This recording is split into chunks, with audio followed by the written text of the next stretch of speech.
Mrs. Reeves? This is Dr. James. I'm calling about your mother-in-law, Linda. She keeps requesting treatment records, but we have no chart. She's never been my patient. According to our files, she visited once 14 months ago. The scan was completely normal. After that, only requests for insurance documentation. That can't be. She's been through chemotherapy, radiation. We even paid for a clinic in Mexico. Are you telling me none of it happened? I'm only telling you what's in the chart, which is a single page and nothing more. If she received treatment elsewhere, it wasn't through us. Rebecca's mind reeled images of canceled vacations, the drained savings account, Linda's weak voice begging for more money. I'm sorry, Mrs. Reeves. I thought you should know. This doesn't feel right. The call ended. In the sudden silence, Rebecca sat motionless, the phone still pressed to her ear. 14 months, $87,000. And she was never even sick. She had believed every lie, parted with every cent, and now the truth was a cold weight in her chest. That single call shattered the illusion. Now, Rebecca had to decide what came next, and whether she could ever trust again. 14 months earlier, the nightmare started with a door swinging open and a husband carrying news that would unravel everything. Rebecca, it's my mom. Stage 3 ovarian cancer. Aggressive. She needs treatment immediately. Linda arrived pale and leaning on a cane, a silk scarf wrapped around her head as if she'd already lost her hair. As a healthcare administrator, Rebecca took charge, scheduling, processing reimbursements, wiring funds, each transaction an act of love and duty. The savings account, once $90,000, shrank to under $3,000. Co-pays, alternative therapies, a trip to Mexico all paid without question. A text from Linda glowed. Mom needs another $5,000 for the radiation copay. Can you send it tonight? Back in the present, Rebecca opened a spreadsheet of every payment from the past 14 months. What if every check, every transfer was a lie? Her hands trembled as she scrolled. Names of clinics she trusted, amounts that felt like accusations. The audit had begun, but the truth was still a shape in the dark, waiting to be illuminated. At 2 a.m, Rebecca's desk was a graveyard of receipts, each one a small betrayal waiting to be named. She held a receipt from Riverview Wellness, a clinic that didn't appear in any state medical board directory. Then came the checks, dozens of them, all made out to cash, with Linda's loopy handwriting in the memo line. Rebecca spread them across the table. Dates, amounts, tiny lies scribbled in ink. A calendar on the wall was covered in red X's. Only the first 3 months showed any legitimate appointments. On a yellow legal pad, she circled 2 words in red: cash and no legit appointments. 11 months.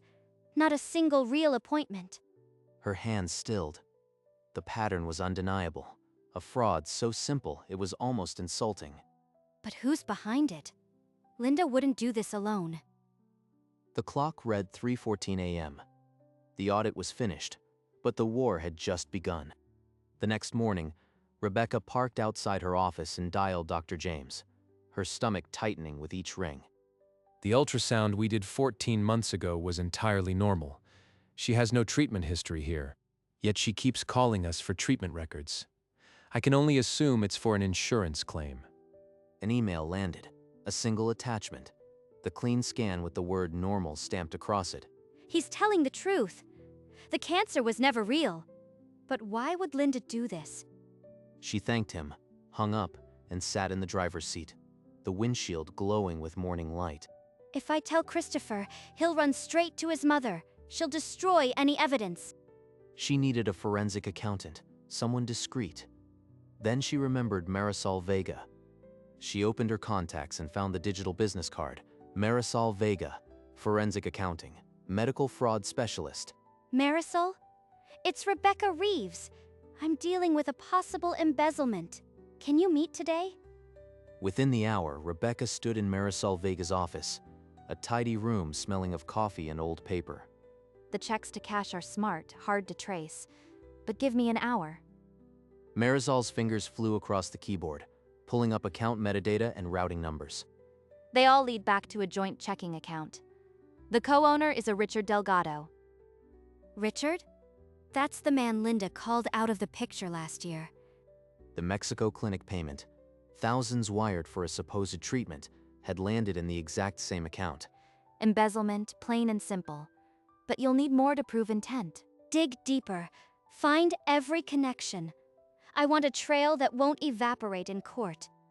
A photo pulled from public records showed Richard graying hair, shark-like smile, leaning on a beach bar.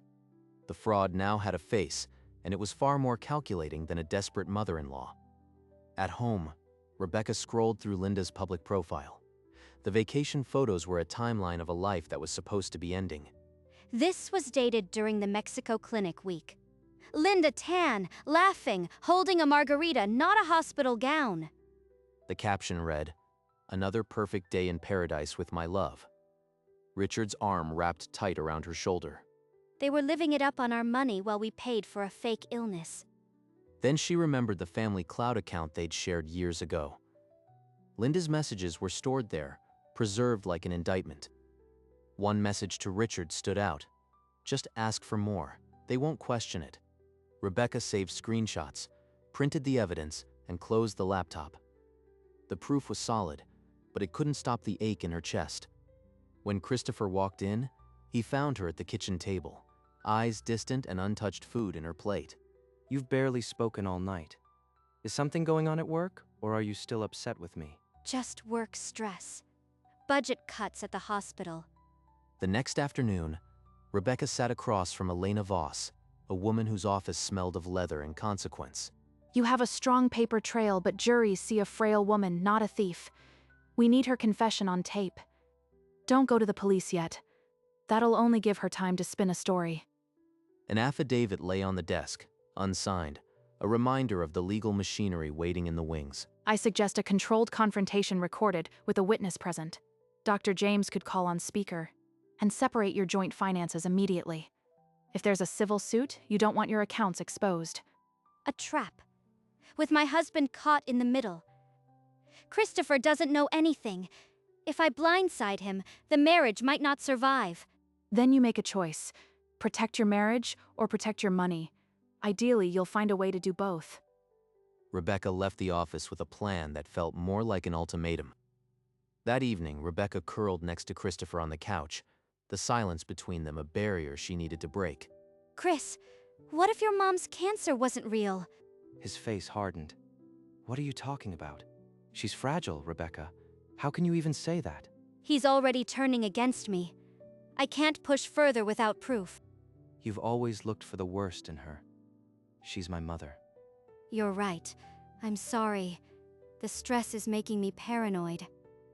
Christopher sat back, the accusation still hanging between them, and then he covered his face with one hand, exhausted. He muttered something about an early meeting and retreated to the bedroom, leaving her alone with the hollow apology. Words aren't enough.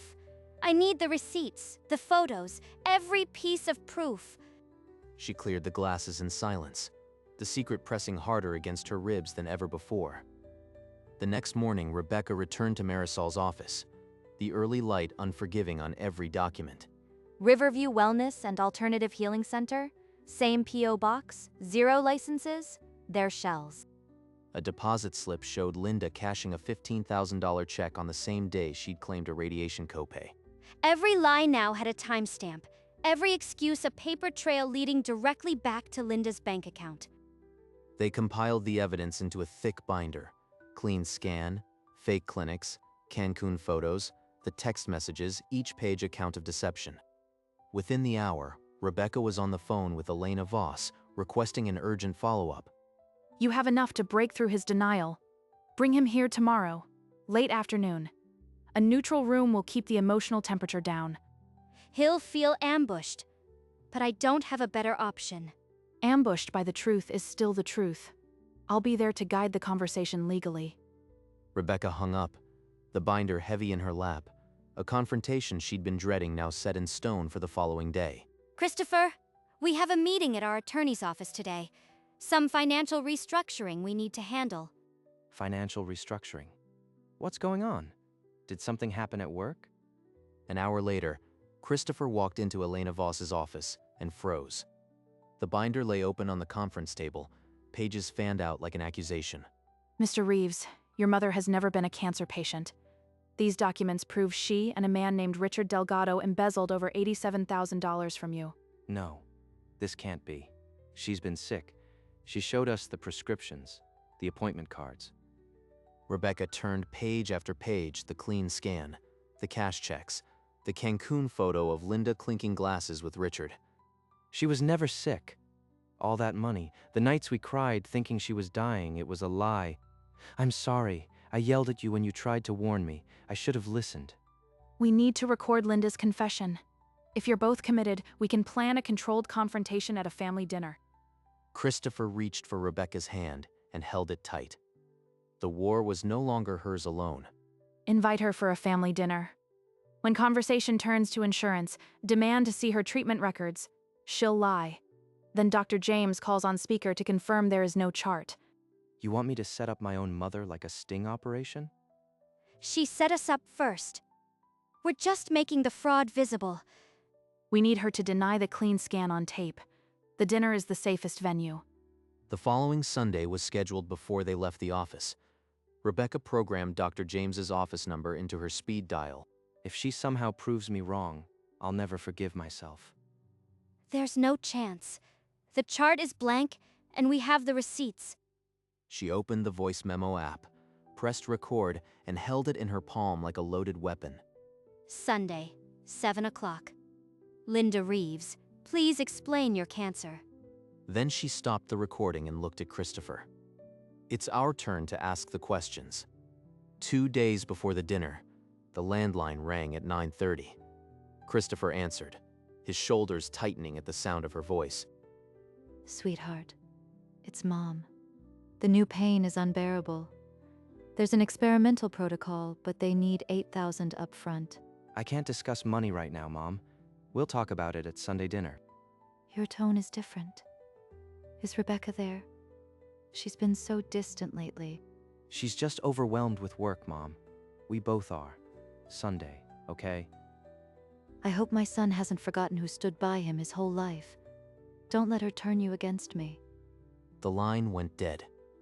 Christopher stood frozen, the receiver trembling in his hand. She sounded so genuine, Rebecca. The pain in her voice. It felt real. That's the performance. She's been polishing that act for decades. We have proof. Remember the binder.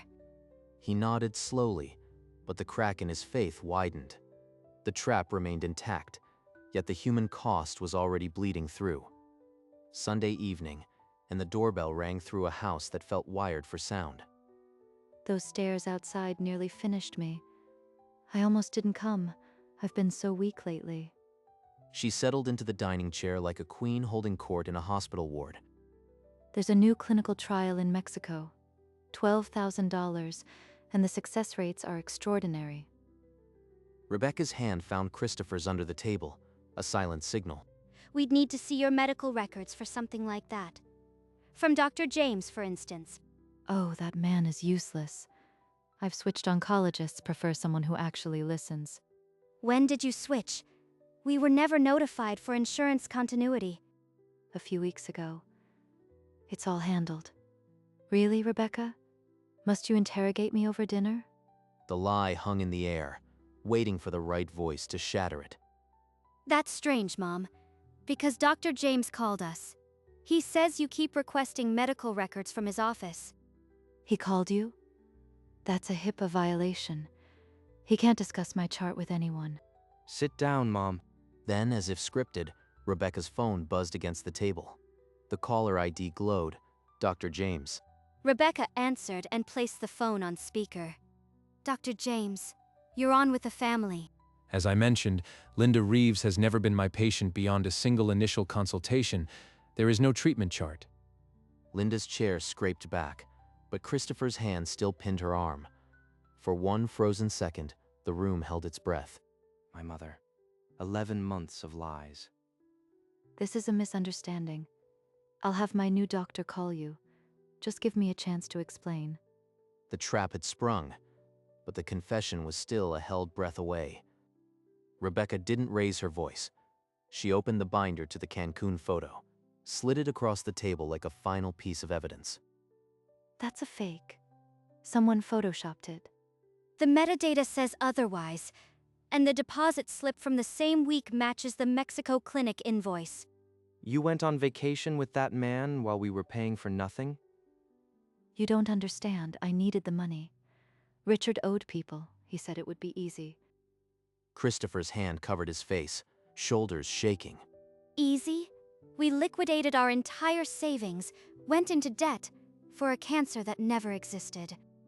I didn't mean for it to go this far. But Richard said, he said you'd never miss the money. The incomplete confession still blamed Richard, but the outline of the fraud was undeniable. Richard Delgado. That man you said was out of your life. Rebecca withdrew a printed sheet, the text messages archived like a confession, and laid it before Linda. You wrote this, Linda. Just ask for more. They won't question it. That wasn't desperation. That was planning. I didn't. It was Richard. He said we'd never get caught. Please, you have to believe me. All right. I faked the cancer. I needed money for Richard and me. He has debts. You have no idea what it's like to be desperate. Christopher's chair scraped back. He stood as if the floor had turned to ice. You let us believe you were dying. We emptied our accounts, took out loans, cried ourselves to sleep, for a lie. Christopher, please. I'm your mother. You can't just throw me away. Don't touch me. You're not the woman I thought you were. It's over, Linda. The whole conversation is recorded. We have everything we need. The air left the room. Linda's outstretched hand hovered in the space where her son had been. We're done, Linda. No more money, no more contact. You can't do this. I'm his mother. You'll regret pushing me out. You're a thief and a liar. Get out of our house. You'll regret this? You think a recording protects you? I have rights as a mother. Linda pushed the chair back, seized her purse and cane, and strode toward the door without looking back. The front door slammed shut with a final hollow click that echoed through the silent house. Christopher buried his face in his hands, shoulders heaving once before he forced himself still. It's over, Chris. The recording is safe. She can't hurt us anymore. Outside, a car engine started, headlights slicing through the dark before retreating down the street. The no trespassing sign on the door, once a small neighborhood joke, now gleamed under the porch light like a final, necessary rule. Christopher dropped into the nearest chair like a man who'd forgotten how to stand. His head fell into his hands, and the silence stretched thin. I let her do this to us. For over a year, I handed her every dollar and never asked a real question.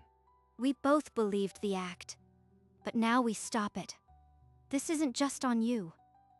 She pulled a chair close, their knees nearly touching, and they sat in the wreckage of the dinner, not speaking, not moving, just surviving the moment. Rebecca took the phone, stopped the recording, and attached the file to a message for Elena Voss. Elena, it's done. She admitted everything on tape. Send the demand letter. This is solid. We'll file the insurance fraud claim tomorrow and send a demand letter to Richard. You'll likely recover a portion. Christopher looked up, his face raw. A portion, for 14 months of her lies. It's more than nothing. And she'll never get another cent from us.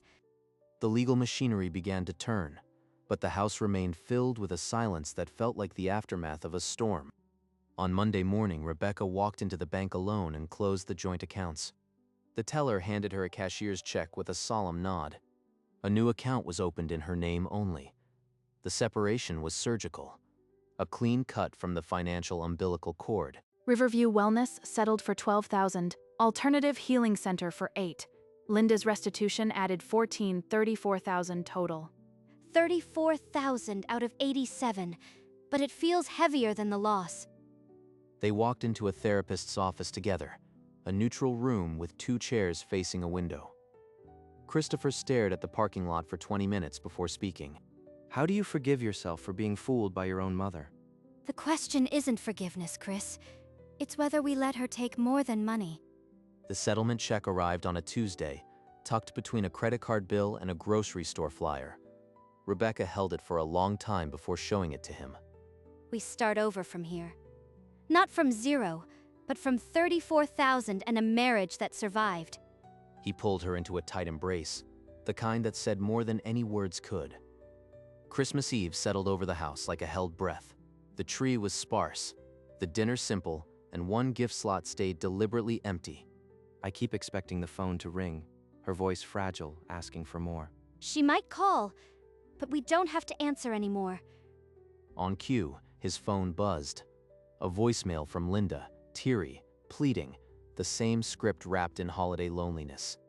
Chris? It's Mom. I'm all alone on Christmas. I miss you, please. Just let me hear your voice, even for a minute. They listened together, the message filling the living room, her sobs bouncing off the walls of a home she'd tried to drain. Rebecca's voice cut through the silence. Delete it, Chris. His thumb hovered over the delete button, trembling, then pressed. The screen went black, and the room exhaled. They raised their glasses, two people who'd been robbed of nearly everything but each other, the clink small but solid in the quiet room. He nodded, raising his glass, to our first honest Christmas. Spring arrived without ceremony. On a clear morning, Rebecca drove with Christopher beside her, the car past budding trees and quiet sidewalks. At a bus stop ahead, a hunched figure in a faded coat clung to a single grocery bag. Linda. Christopher's hand tightened on his knee, but Rebecca's gaze never flickered from the road. We don't stop. The car rolled past. Linda never looked up. Christopher exhaled slowly, his shoulders dropping. We need something new in the garden. Tulips, maybe? They bought the flowers and a loaf of sourdough, the ordinary errand, a quiet reclamation of normal life. Back home, they knelt in the still, damp garden and tucked each tulip bulb into the fresh earth. When they finished, Rebecca brushed the dirt from her hands and looked at the front door. The no trespassing sign caught the afternoon light. The boundaries held. So did they. In the same room where Dr. James's call had shattered everything, Rebecca sat down, the silence no longer a threat. She picked up the wedding photo that had stood on her desk through every late night of the audit. A soft smile crossed her face, not one of triumph, but of quiet acceptance. The office that had felt like a forensic lab now simply felt like a room again. Rebecca didn't just recover $34,000. She recovered her marriage, her trust, and her ability to say no. That was the real repayment, a life not defined by Linda's fraud. She was no longer the caregiver for a lie. She was the architect of her own peace. The room around her grew still, the last paperwork filed away for good. And in the quiet of that office, the past finally let go. Sometimes the best revenge is a life well lived.